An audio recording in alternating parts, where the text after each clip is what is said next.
Have you ever noticed that the two halves of your face are not the mirror image of each other? And when do we call it facial asymmetry? And how can we improve it? Hello friends, I am Dr. Hina Kudyar, cosmetic and plastic surgeon, director and co-founder of the Escalpia Clinic at GK1 New Delhi. So friends, have you ever noticed कि जब भी हम अपनी photograph देखते हैं या अपने आप को मिरर में देखते हैं तो हमारे फेस के दोनों हिस्से हमें बराबर नहीं दिखते हैं. वहाँ कुछ ना कुछ एसिमेट्री हमेशा हमें लगती है कि एक साइड का शायद ईयर हमारा थोड़ा सा ऊंचा है, कभी नाक का दोनों साइड्स हमें इक्वल नहीं लगती हैं. तो कुछ हद तक एसिमेट्री हर फेस में होती है और ये एसिमेट्री एक यूनिकनेस प्रोवाइड करती है फेस को. लेकिन फेशियल एसिमेट्री कब इसको हम टर्म देते हैं? जब कि ये चेंजेस बहुत ज़्यादा सिग्निफिकेंट हो जाती हैं, क्लिनिकली अप्रिशिएबल होती हैं, जो हमें जब हम किसी भी पर्सन को देखते हैं और ये चेंजेस बहुत ज़्यादा प्रोमिनेंट होती हैं तो हम इसको बोलते हैं कि फेस में एसिमेट्री है या फिर फेशियल एसिमेट्री है. ये एसिमेट्री दोनों सॉफ्ट टिश्यू और बोनी स्ट्रक्चर्स दोनों को इन्वॉल्व कर सकती हैं या फिर ये इंडिविजुअल भी देखने को मिल सकती है. अब फेशियल एसिमेट्री को डिस्कस करने से पहले मैं एक बहुत ही प्यारी सी आपको डायग्राम के माध्यम से ये बताना चाहूँगी कि एक सिमेट्रिकल फेस या एक ब्यूटीफुल फेस की मेजरमेंट्स क्या होती हैं. तो अगर हम इस पिक्चर में देखें तो हम फेस को जब हेड से लेके चिन तक 3 पार्ट्स में डिवाइड करते हैं और वो 3 पार्ट्स होते हैं जो कि हमारा हेयर लाइन है, वहाँ से लेके जस्ट बिलो द आईब्रोज, ये हमारा पार्ट जो रहता है that is the upper 1/3 and from this point to the bottom of the nose is the middle 1/3 and bottom of the nose से लेके बॉटम ऑफ द चिन तक is the lower 1/3. So face को हम vertically 3 parts में divide करते हैं which have to be equal in dimension. और horizontally देखें तो हॉरिजॉन्टली हम फेस को from the outer edge of one ear to the outer edge of the other ear, इन दोनों लैंडमार्क्स को लेते हुए हम फेस को 5 पार्ट्स में डिवाइड करते हैं. और इन 5 पार्ट्स की जो विड्थ रहती है that is the width of our eye. Eye के एक सिरे से लेके दूसरे कॉर्नर तक जो विड्थ रहती है, इन सब पार्ट्स की विड्थ जो है उतनी ही होनी चाहिए. तो इसको हम रूल ऑफ फिफ्थ्स कहते हैं और this is known as the rule of thirds. So these facial measurements they play a very important role in analyzing the features of the face और कैसा face के dimensions होने चाहिए, कैसी symmetry होनी चाहिए. So these rules they play a very important role. Now that we have an idea about the dimensions of a beautiful face, अब हम जानेंगे कि किन कारणों से हमें ये फेशियल एसिमेट्री देखने को मिल सकती है. सो सबसे पहला जो मोस्ट इम्पॉर्टेंट कॉज है that is genetic developmental cause, जो कि बाय बर्थ ही हमारे फेस में ऐसे डेवलपमेंट होती है कि फेस जो है वो दोनों पार्ट्स ऑफ द फेस जो है वो सिमेट्रिकल नहीं रहता है.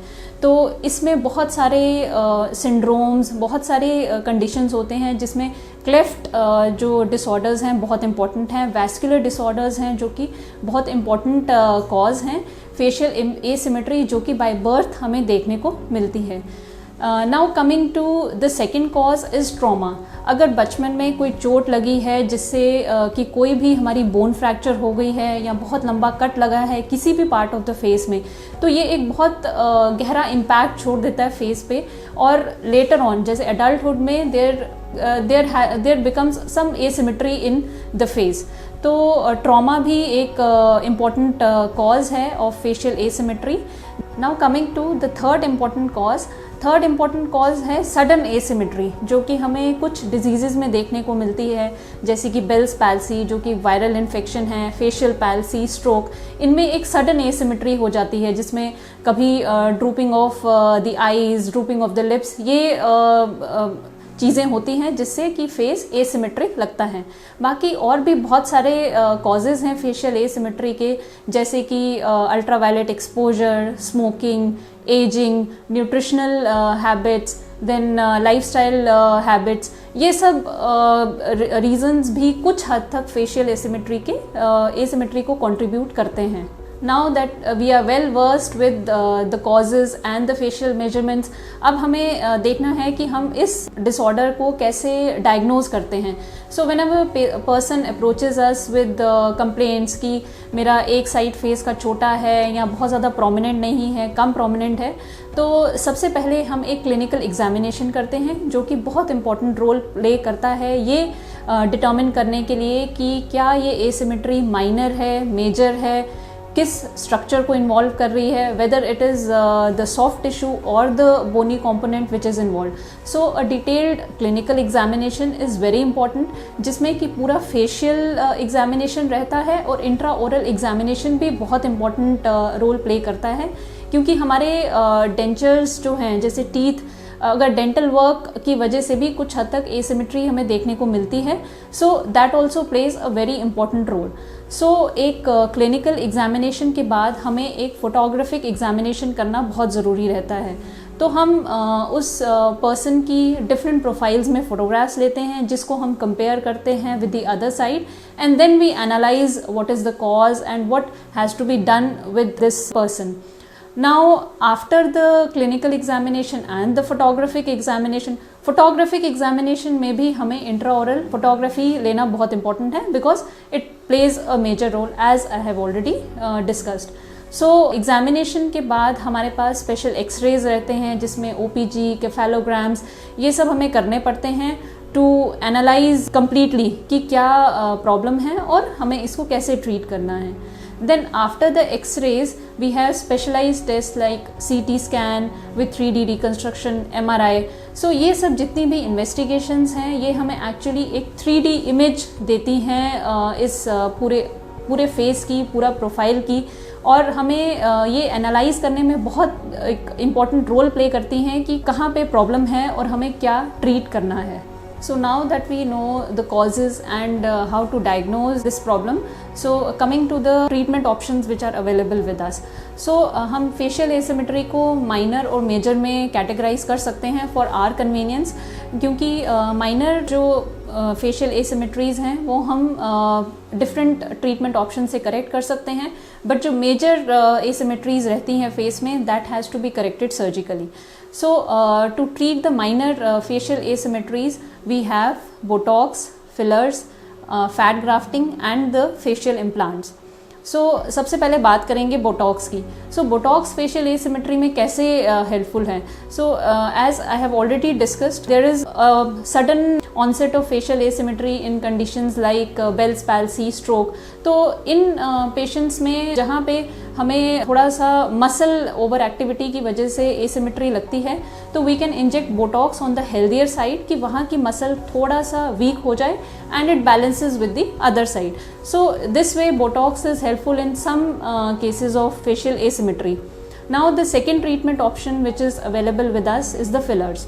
Now the fillers are gel-like substances जो कि normally हम facial aging में use करते हैं to give volume to the face and to improve the contour.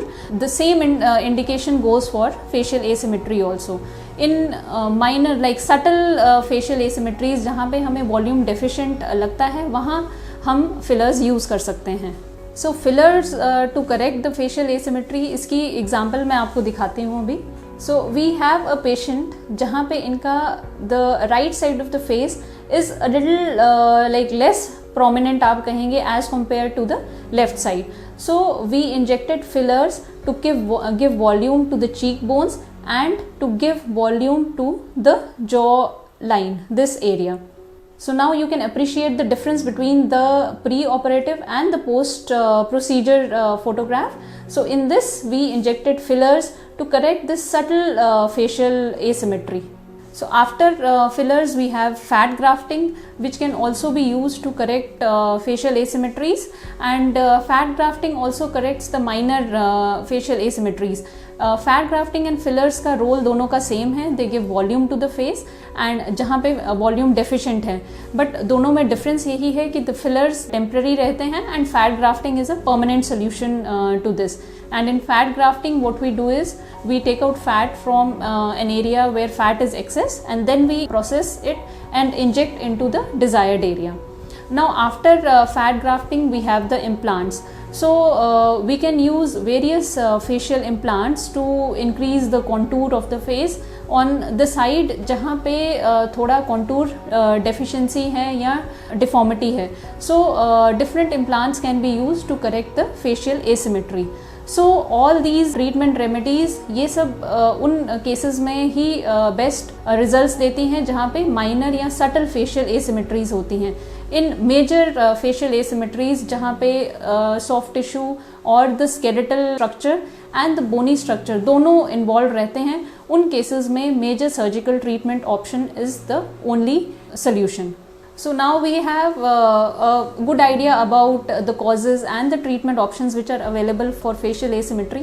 I would like to stress upon the fact that जो भी ये asymmetries रहती हैं, they are more prominent in the lower half of our face, involving the jaw bones, that is the mandible and the maxilla.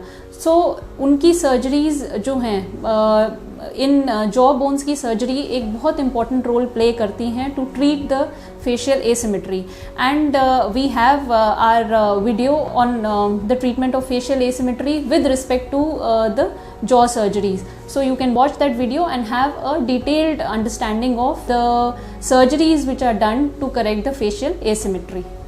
So friends, I hope that I have made myself very clear about today's topic, that is facial asymmetry. But still, अगर आपको कोई भी doubts हैं, you can write to us, you can call us, and you can also subscribe to our YouTube channel, and you can also follow us on our Instagram handle by the name of The Escalpier. Thank you.